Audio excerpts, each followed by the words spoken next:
Доброе утро! И сегодня в рубрике «Электронные услуги» начальник отделения по организации и оформлению заграничных паспортов Управления по вопросам миграции МВД по Республике Саха-Якутия майор полиции Георгий Уаров расскажет нам об оформлении загранпаспортов, изменениях в налоговом кодексе и почему выгодно регистрироваться на портале госуслуги.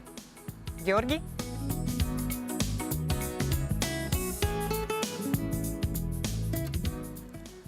Доброе утро, уважаемые телезрители.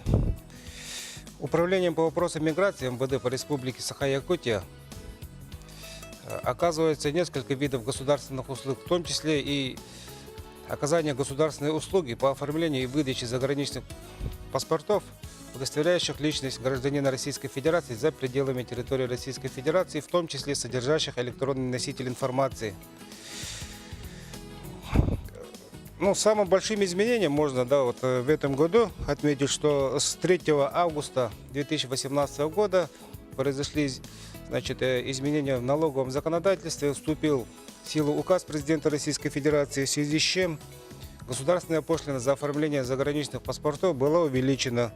Если ранее заграничный паспорт нового поколения, содержащий электронный носитель информации со сроком действия 10 лет, можно было бы оформить за 3500 рублей, то на сегодняшний день госпошлина составляет 5000 рублей.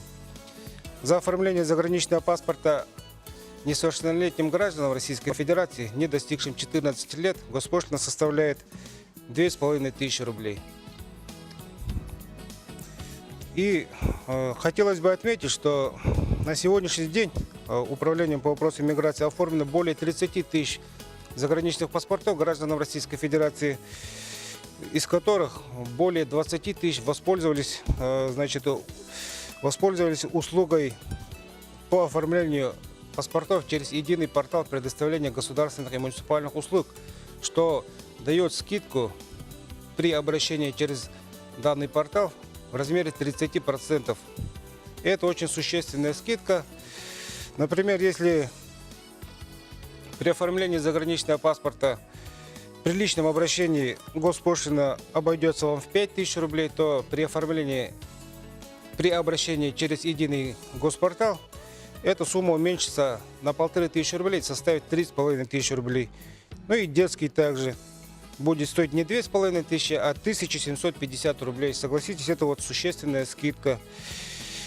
И хотелось бы отметить, что данная скидка 30% действует у нас с 1 января 2017 года и заканчивается 1 января 2019 года. Так что, уважаемые телезрители, успевайте зарегистрироваться на портале госуслуг и обратиться к нам с электронным заявлением. Спасибо, Георгий. А я напоминаю, что мы работаем для вас, дорогие друзья, в прямом эфире. Наш WhatsApp номер всегда для вас открыт. Номера у нас 8 914 279 2262. Запомните эти цифры.